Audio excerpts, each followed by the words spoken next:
জানা যায়।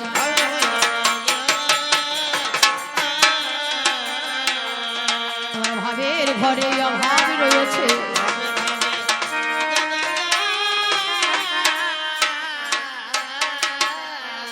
বলিতে বলিতে কথা আমার পাল্লাদারে গায়।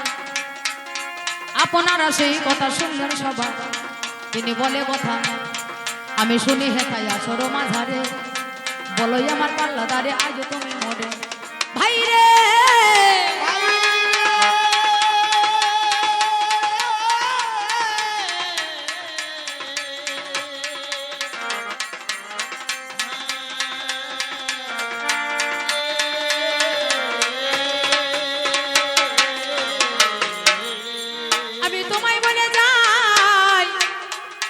তোমার যুগে মাঝখানে দেখিবারে পাই কোন একটা মেয়ে ঘরে অমনি ঢুকে গেল।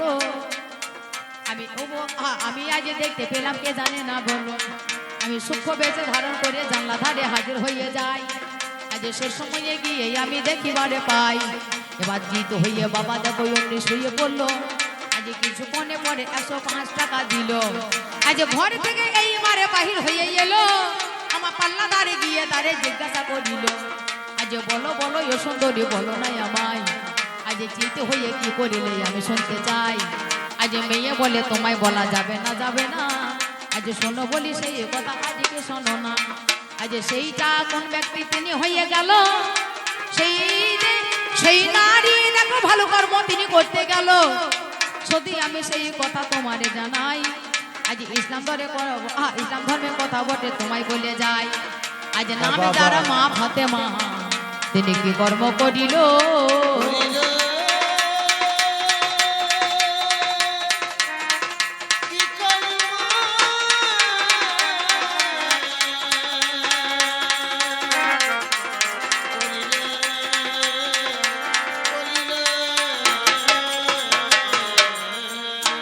নামে যারা মা ফাতেমা কলিযুগের মাঝখানেতে এলো।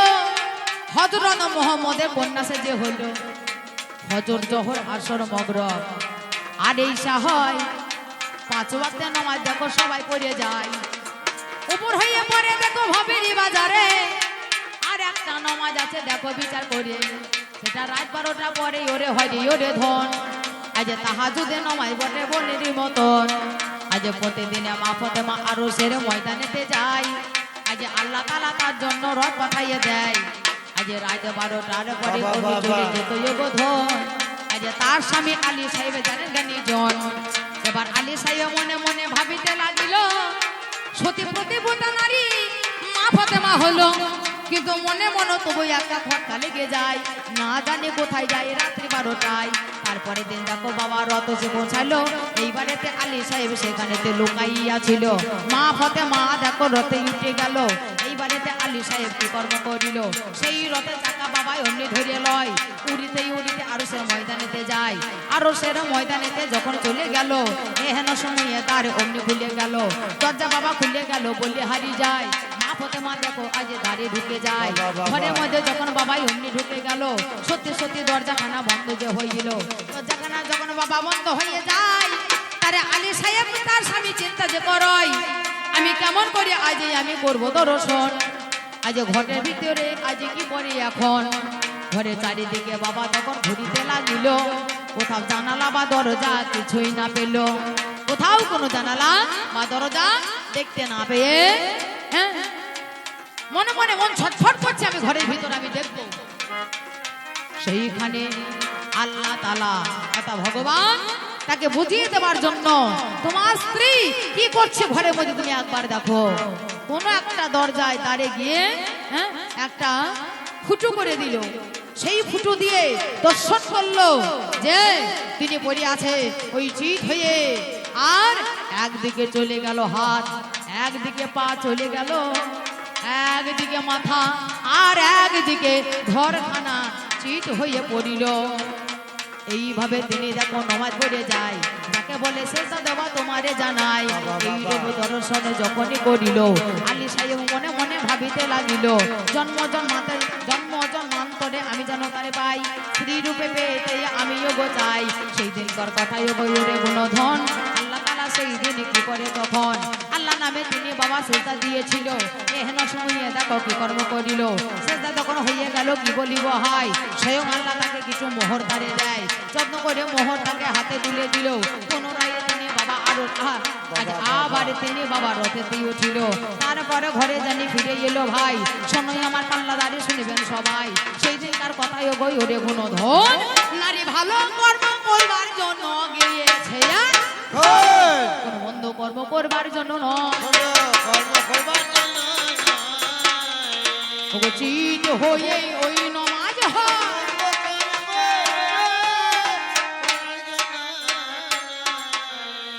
ওরে উপর হয়ে হবে না ভাই রে, উপর হয়ে হবে না ভাই রে, ওই নমাজ চিত হয়ে হয়। আর মসজিদেতে গিয়েছিল, আমি তোমারে জানাই, আমি তোমায় বলে যাই, বলতে বলতে পাল্লা দা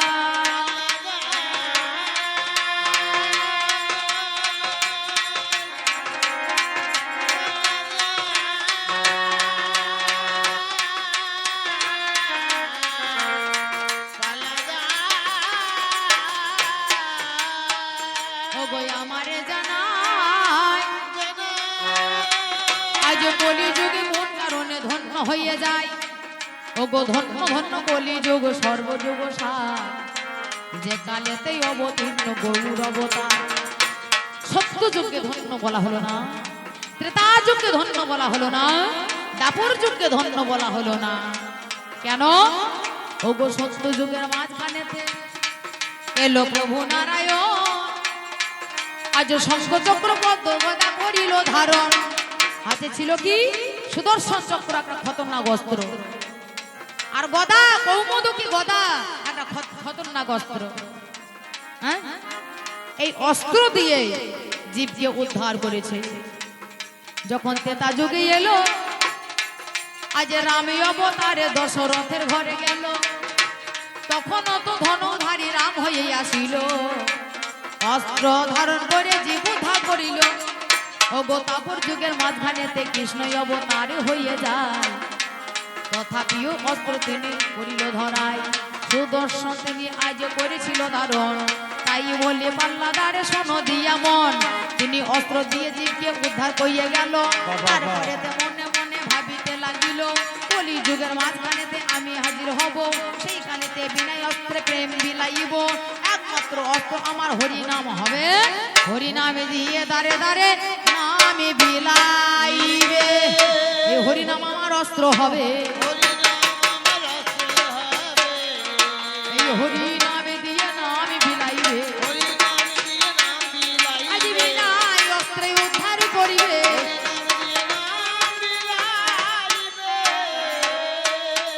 সত্য ত্রেতা দাপর যুগে ভগবানের কৃপা পাওয়ার জন্য ভগবানের কাছে যেতে হতো, কিন্তু কলি যুগের মাঝখানে ভগবানের কৃপা পাওয়ার জন্য ভগবানের কাছে যেতে হতো না, ভগবান নিজেই তো আসে রে, ভগবান নিজেই তো আসে রে, কলির অনাহত জীবের দ্বারে দ্বারে,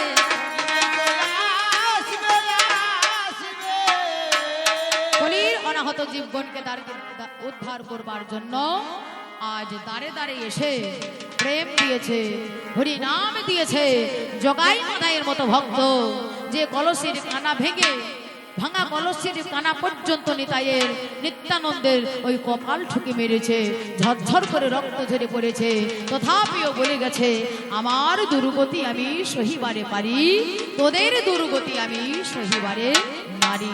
মেরেছিস কলসির কানা তাতে ক্ষতি নাই, বদন ভরি একবার হরি নাম বলো না ভাই, তার জন্য তিনি আবির্ভাব হলেন ওরে সুরধনির কিনারায়, সোনার নপুর দিয়া পা নাচে না গরি গো সুন্দর গোরা,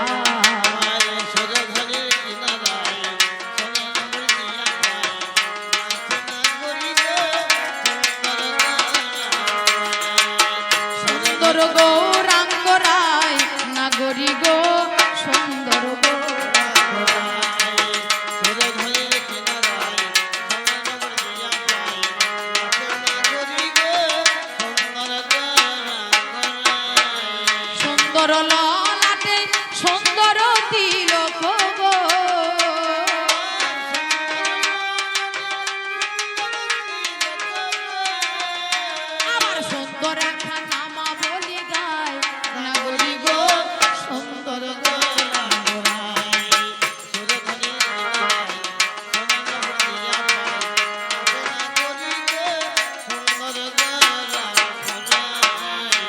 এবারে গৌর হরি তিনি অবতীর্ণ হলো, কলি জীবকে দেখো তিনি উদ্ধার করিল। তাইতে তার হাতে কোনো বাবা অস্ত্র দেখো নাই, একমাত্র শুধুই দেখো নাম অস্ত্র নয়।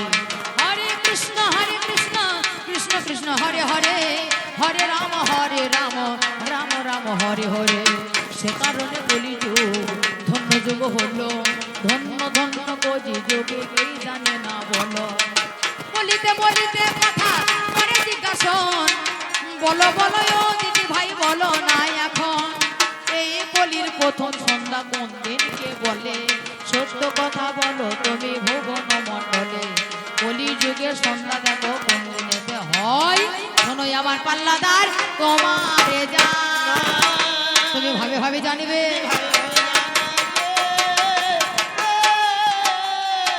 আমি বলবো কথা শুনবে তুমি।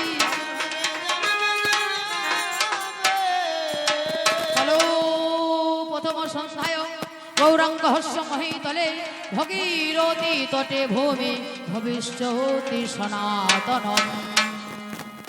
কলির প্রথম সন্ধ্যা জন্মগ্রহণ করলেন তিনি আমার সেই গৌরাঙ্গ মহাপ্রভু। আজ থেকে কতদিন আগে? আজ থেকে 538 বছর আগে কলি সন্ধ্যা এসেছে। কলি সন্ধ্যা এসেছে, আমার ভগবান এসে আবির্ভূত হয়েছে। ওরে বলিতে বলিতে কথা আবার বলে যাই গো,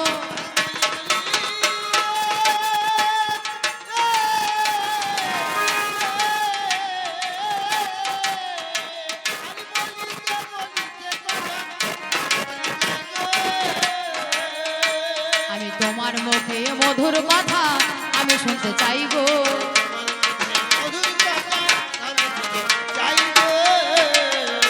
ওরে সত্য যুগে ত্রেতা যুগে দাপর যুগে হাইরে,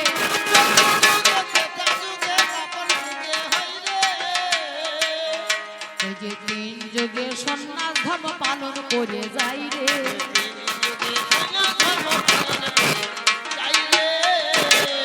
কিন্তু কলিযুগে সন্ন্যাস ধর্ম নিষিদ্ধ। অশ্বমেধম গমানন্ধম সন্ন্যাস কালো পৈতৃক না হতে দিত, যেটাকে বলছে অশ্বমেধ যজ্ঞ, গোমেধ যজ্ঞ সে যুগে হতো। হ্যাঁ, সন্ন্যাস সে যুগে ছিল। পালন পৈতৃক দেবরেণ, স্বামী যদি মারা যেত, মারা যাওয়ার পরে দেবর বা ভাসুর তাদের দ্বারাই পুত্র উৎপাদন করা যেত। কিন্তু আমার কলিযুগে হবে না। স্বামী মারা যাওয়ার পরে বংশ রক্ষার করে দেবরের দ্বারা পুত্র উৎপাদন করার রীতি ছিল তোমার যুগে। বলে হারে তোমার যুগ, তোমার যুগ ধন্য। দেবরের দ্বারা কিংবা ভাসুরের দ্বারা সন্তান উৎপন্ন হতে হয়নি। দাপর যুগে মাঝখানেতে দেখিবারে পায়, অন্ধ ভিতর রাস্তে জন্ম দেখো হয় কার দ্বারাই, তারে জ্যাঠা মশাই দেখো তারে জন্ম দিয়েছিল। ওগো নাম যার সত্যবতী কে জানে না বলো। এই সত্যবতী, সেই সত্যবতী এই কুমারী অবস্থায় একটা ছেলের জন্ম দিয়েছিল, নাম যার ব্যাসদেব। হ্যাঁ, সেই সত্যবতীর আবার বিয়ে হয়েছিল কার সঙ্গে? না, শান্তনু মহারাজার সঙ্গে, রাজার সঙ্গে। শান্তনু রাজার সঙ্গে বিয়ে হয়ে যাওয়ার পরে তাদের 2টো সন্তান হয়, একটা হচ্ছে চিত্রাঙ্গন আর একটা হচ্ছে বিচিত্রবীর্য। চিত্রাঙ্গন যুদ্ধ করতে গিয়ে মারা যায়, আর বিচিত্রবীর্য প্রাণে বেঁচে ছিল। এই বিচিত্রবীর্যের সঙ্গে 2টো মেয়ের বিয়ে দিয়েছিল, 2টো মেয়ে। হ্যাঁ, 3টে মেয়ের বিয়ে দেওয়ার কথা ছিল, একটা মেয়ে ফাঁকিয়ে পালিয়ে গিয়েছিল। কাশী রাজা 3টে কন্যা, অম্বিকা, অম্বালিকা, রম্বা, 3টে মেয়ের সঙ্গে একটা ছেলের বিয়ে দেবে। তাহলে বুঝতে পারছে সে যুগ কত বড় রাজনীতির যুগ। সমাজ ভালো তোমাদের যুগে। হ্যাঁ, এইবার আম্মা তিনি বললাম আমি শালগোরাত দিয়ে ভালোবাসি, তার জন্য তার কাছে পালিয়ে গেল, পুনরায় সে প্রাণে মারা গেল। হ্যাঁ, অম্বিকা অম্বালিকার সঙ্গে বিয়ে হলো বিচিত্রবীর্য। কিন্তু বিচিত্রবীর্য বিয়ে হওয়ার পরে বেশি দিন থাকলো না। কেন না, সে আরম্ভ করে দিল বেশি বেশি করে মদ্যপান করা। বেশি বেশি মদ্যপান করলে কি অবস্থা হবে গো? 2 দিন পরে পটল তুলবে, অল্প বয়সে বউ বিধবা হবে। হ্যাঁ, এই বিচিত্রিত ভাগ্যে কিন্তু তাই হলো। দুদিন পরে কিন্তু তাকে ক্ষয় রোগ আরম্ভ হলো। ক্ষয় রোগ, প্রাণে মারা গেল। তাদের দুটো স্ত্রী অম্বিকার অম্বালিকা, তারা কিন্তু সন্তানাদি হয় নাই। মনে মনে চিন্তা করছে আমাদের সন্তানাদি হলো না, সংসার কি করে রক্ষা হবে। সত্যবতী মনে মনে ভাবলেন তাহলে উপায় কি হবে। এবার ভীষ্মের কাছে গিয়ে দিল দর্শন, আমার কথা আছে বাবা মনে দিয়া শোন। আমি চাই তোর ভাই যখন মারা গেল বাবারে, এই ভীষ্ম কিন্তু আগেকার পক্ষে ছেলে। শান্তনু রাজা গঙ্গার সঙ্গে বিয়ে হয়েছিল, মা গঙ্গা, সে মা গঙ্গার ছেলে হচ্ছে ভীষ্ম। তাহলে সব ছেলের কাছে গিয়ে মা বলেছিল বাবারে তুই তোর বৌমাদের কাছে গিয়ে তাদের তোর দ্বারাই যেন সন্তান উৎপন্ন হয়।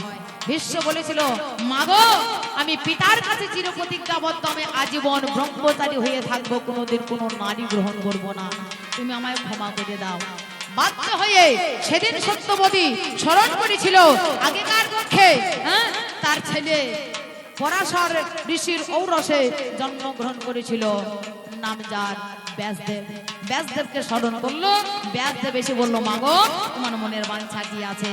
ব্যাসদেবের কাছে গিয়ে জানালো মা বাবারে তোর বৌমাদের কাছে গিয়ে তুই সন্তান উৎপন্ন কর। বলে মা গো, আমাকে 1 বছর সময় দাও, আমি তপস্যা করে আসছি, আমাকে 1 বছর টাইম দাও। না না হবে না, 1 বছর হবে না। এই সময় যদি তোমার বৌমার আমাকে দেখে এই রূপে, ভয়ে ভীত হয়ে যাবে। ও গো শোনো মা জননী, সত্য কথা বলছি মা গো, আমি তার কাহিনী। এহেন সময়ে আমার মা জননী কয় তোমার কথায় আমি মানতে পারবো নাই, আমার হাতে বেশি সময় নাই ওরে ধন, এখনই যেতে হবে তোরে এখন। এই বলিয়া ব্যাসদেব তিনি কি কর্ম করিল, অম্বিকার ঘরে গিয়ে হাজির হইয়াছিল। ভাসুরকে দেখে তিনি চোখ বুঝে যায়, ওই সময়ে তাদের জানিয়ে মধুর মিলন হয়। সেই সময়ে দেখো ভাসুর কি কর্ম করিল, অন্ধ হয়ে ছেলে জন্ম দিয়েছিল ভালো, সেই কারণে তোমার ছেলে অন্ধ হবে হাই। মায়ের জন্য অন্ধ জানিয়ে হইয়াছিল তাই। অম্বালিকার কাছে গিয়ে যখন হাজির হলো, ভাসুরকে দেখে ভয়ে জড়সড় হয়ে গেল, সেই জন্য তার গর্ভে ভালো ছেলে হলো নাই। আজ পাণ্ডু মতো ছেলের জন্ম সেদিনেতে দেয়, সেদিন পাণ্ডুর জন্ম হয়ে গেল। ভাসুরকে দেখে ভয়ে জড়সড় হয়ে গিয়েছিল বলে এমন ছেলের জন্ম দিল, শরীরে তেজ শক্তি বল এতে তার কিছু ছিল না।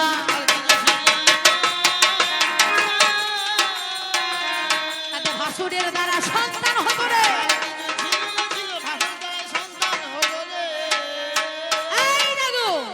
তাহলে যুগ তোমার বলে হারি যুগ, যুগ তোমার ভালো যুগ, আর আমার যুগে সংসার উচ্ছনে চলে যাবে। সন্তান না হলে লোকে নিবংশী বলে ডাকবে, তাও কিন্তু বাবা এমন হবে না। এটা হচ্ছে কলিযুগ, এর নাম হচ্ছে ধন্য কলিযুগ। আমার পাল্লাদার এই জায়গায় বলে গেছে, তাহলে তোমার যুগে এইটা নাই, তোমার যুগে সন্ন্যাস প্রথা নাই, তথাপিও তোমার গৌর হরি কেন সন্ন্যাস ধর্ম গ্রহণ করেছে, কেন সন্ন্যাস ধর্ম গ্রহণ করেছে তুমি বলো তো।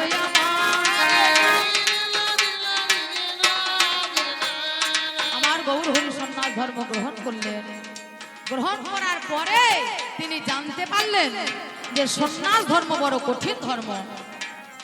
এই ধর্ম পালন করতে গিয়ে একটা সংসারের মাঝখানে, একটা বংশের মাঝখানে যদি একজন সন্ন্যাসী হয়, তাহলে তার 14 পুরুষ উদ্ধার হয়ে যায়।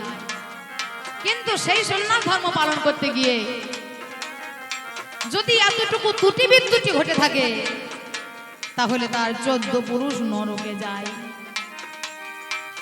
সেই কারণে এই কলির অনাহত জীব তোমাদেরকে সন্ন্যাস ধর্ম পালন করবার দরকার নেই। যাগ যোগ পূজা অর্চনা ধ্যান ধারণা সন্ন্যাস এগুলো প্রয়োজন নেই, একমাত্র তোমাদের নাম হচ্ছে হরিনাম। একবার হরি নামে যত পাপে হরে, পাপীরও সাধ্যে নাই যে তত পাপে করে। গৌর হরি সন্ন্যাস ধর্ম নেওয়ার পরে হাই, তারপরে তে গৌর হরি এই অক্ষা দেয়। গৌর হরি সন্ন্যাস নেওয়ার পরে, সন্ন্যাস নেওয়ার পরে তারপরে তিনি এই কলমটা ছুড়লেন। চৈতন্য চরিতামৃতের মাঝখানে শ্রী শ্রী কবিরাজ গোস্বামী তিনি কলম দিলেন যে কলি যুগে সন্ন্যাস ধর্ম নিষিদ্ধ। কেন না গৌর হরি জানলেন বুঝলেন সন্ন্যাস ধর্ম বড় কঠিন ধর্ম, আমার দ্বারাই হলো কিন্তু অন্য দ্বারাই হবে না। এই ধর্ম বড় কঠিন হলো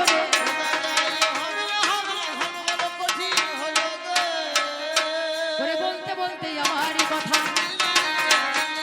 ওই যে আমার পাল্লাদারে গায় গৌর হরি যখন সন্ন্যাসে গেল কাউকে বলে না, না বলিয়া গিয়েছে চলে। আমি দেখিবারে পাই দাদু ভাই, তুমি জানো না জানো না দাদু, যখন সন্ন্যাসেতে গেল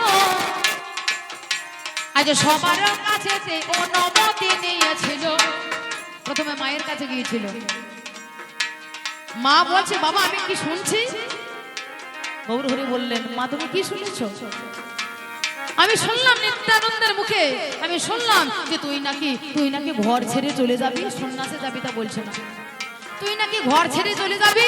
বলে হ্যাঁ মা ঘর ছেড়ে যাব। মা গো সন্ন্যাসেতে যাব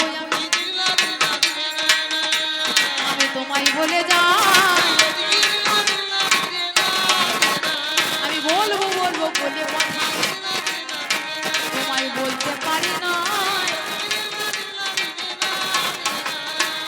আমি অনেকদিন থেকে বলবো বলবো ভাবছি মা গো আমি তোমাকে বলতে পারছি না।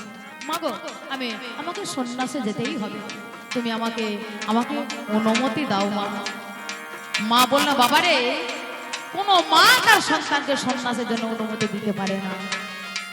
সন্ন্যাস মানে তুই কি জানিস? বলে হ্যাঁ মা জানি, চিরদিনের জন্য চিরকালের মতো সংসার হারা হতে হবে আমায়। তাহলে আমি কি করে সহ্য করি বলতো? একে একে একে একে আমার যত সন্তান হয়েছে সমস্ত সন্তান মারা গেছে, শেষ পর্যন্ত বিশ্বরূপ হলো, সেই বিশ্বরূপ চলে গেল সন্ন্যাসে। সবসময় মনে আমার ভয় হয় না জানি নিমাই আমাকে না ছেড়ে চলে যায়। তুই আমার একমাত্র সম্বল, তুই যেন বাবা আমায় ছেড়ে যাস না, তুই যেন আমায় ছেড়ে যাস না। বলে মা গো এই সংসারে বুকে কেউ কারো নয়, আমি তোমার ছেলে, আমি কদিনকার, আমি যদি চলে যাই হয় জগৎ ছেড়ে তুমি আমার সঙ্গে যাবে না মা, আর তুমি যদি চলে যাই হয় জগৎ ছেড়ে তাহলে আমিও তোমার সঙ্গে যাব না।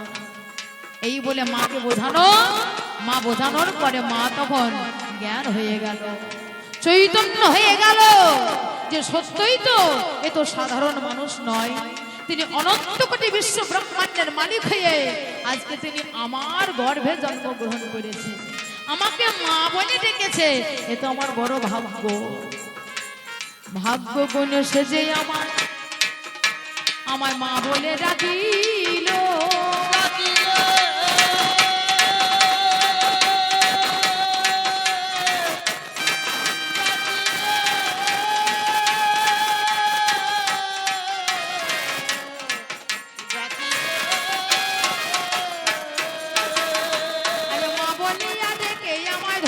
করে দিল, তাহলে তাহলে সেই তাকে আমায় ধরে রাখবার মতো ক্ষমতা কি আছে? আমাকে মা বলে রেখেছে, এইটুকুই আমায় যথেষ্ট, তাকে আমি ধরে রাখতে পারবো না। বাবারে আমি তোকে অনুমতি দিলাম। বিষ্ণুপ্রিয়ার কাছে গিয়ে অনুমতি চেয়েছিল, বিষ্ণুপ্রিয়া অনুমতি দিতে চায়নি।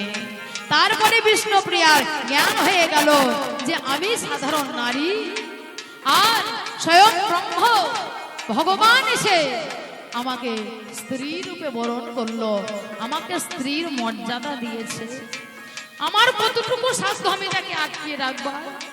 আমি তোমাকে অনুমতি দিলাম, তুমি সন্ন্যাসে যাবে। সন্ন্যাসেতে যাব বলে বিষ্ণুপ্রিয়ার শান্তি নয়, আজ প্রতিদিন ঘুমাই না রাতেরই বেলায়, গৌর হরি আমার যখন ঘুমাইয়া রয়, ওই চরণ ধরে বিষ্ণুপ্রিয়া ঘুমাইয়ে রয়। বিষ্ণুপ্রিয়া ঘুমাই না, চরণ দুখানি জড়িয়ে ধরে বিষ্ণুপ্রিয়া শুয়ে থাকে আর অঝর ঘরে দুটি নয়ন বাড়ি পরিশ্রম করে আর বলে, ওগো ভগবান, আমার গৌর হরিকে তুমি যেন কেড়ে দিও না। সে যে আমায় জীবন মরণ, সে যে প্রাণধন। এটাই গৌর হরি বল, হরি বল, হরি বল।